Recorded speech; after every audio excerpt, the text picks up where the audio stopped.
Hi and welcome back to freeEduHub. Today we are going to talk about a unique password technique with the help of which you'll be able to have unique passwords for every website. Now as you can see, there is a table over here from 1 to 9 and I have written all the alphabets from A to Z over here. Now don't worry, you don't need to memorize all that. I'll show you how can you manage it on your fingertips. So on our next screen, as you can see, I have the same numbers from A to Z and I have numbers from 1 to 9.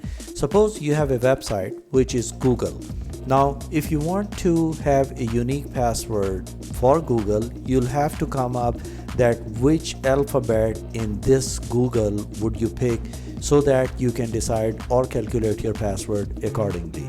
Suppose I'll decide that I'll have G and O to be picked as a unique alphabet in this Google word. I'll have to choose the number which is corresponding to that. Now, to make it simpler, I have to come up with a starting point of a password and the ending of a password. Make sure that that password does not exist in any dictionary or anything. So I came up with a unique word which is PAD and then COB, and then at the end you'll have a $7 and a hash mark. Now that's all what you'll have to memorize, and then I'll show you a magic with the help of which I'll be able to come up with a password for that. In the next, I have the same thing that I'll have to pick the password from this one.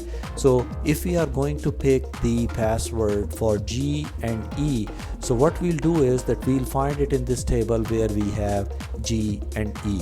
So we'll have to pick the number from here. As you can see, G is 7 and E is 5, so I repeated 7575 over here. So that's up to you if you want to repeat it 2 times, 1 time or 3 times. So that's how we actually come up with the password, where we'll have to memorize the first, so starting and the ending of a password, and these numbers would be changing as per the address that you are actually trying to check. Now let's try to see another example over here. For example, we have a website called Newegg, and if we want to come up with a password for Newegg, we can choose different alphabets in this one as a key password that we can have in our mind. So depends what kind of algorithm you want to have. For example, I picked N, W and G. I mean that I'm picking the alternative alphabets in the name of the website. So if we'll move the same thing according to the same technique that we discussed earlier, for example, in step number 1, we have to memorize the same thing. Now in the second step, we'll have to find the numbers which are corresponding to these alphabets in our table.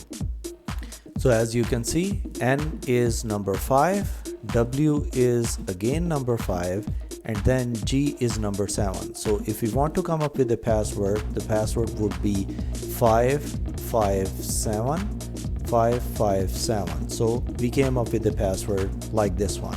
Now let's have another example over here, and this time we have a website called eBay.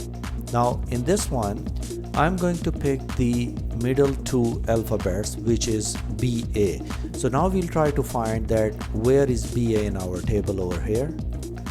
So we'll go according to our same technique. We'll have to identify that B is number 2, A is number 1.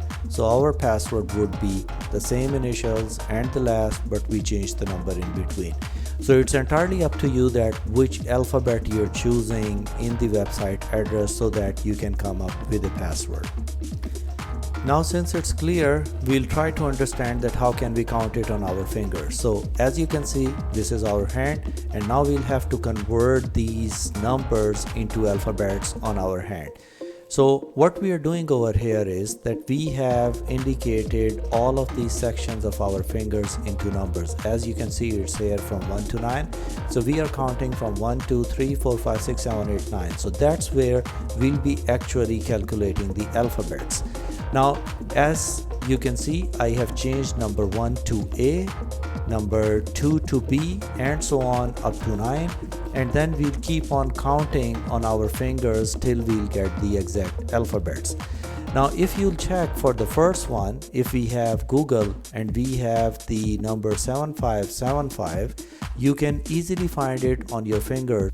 that where is 7 and where is 5, so we can see that 75 is Google for G and E as the Google end, so we found the password as 7575.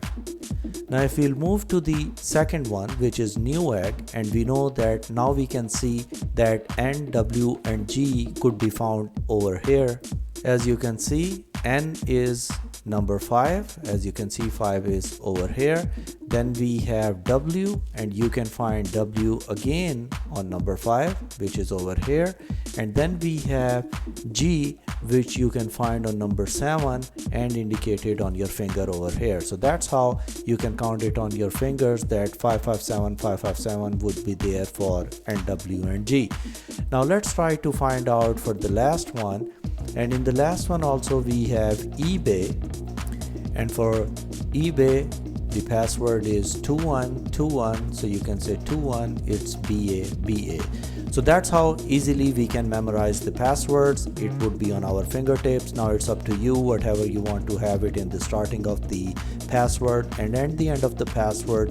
That would give you a lot of relief rather than spending a lot of money on password managers, and you'll have a unique password for every different website. I hope you liked it. That's it for today. Thank you very much.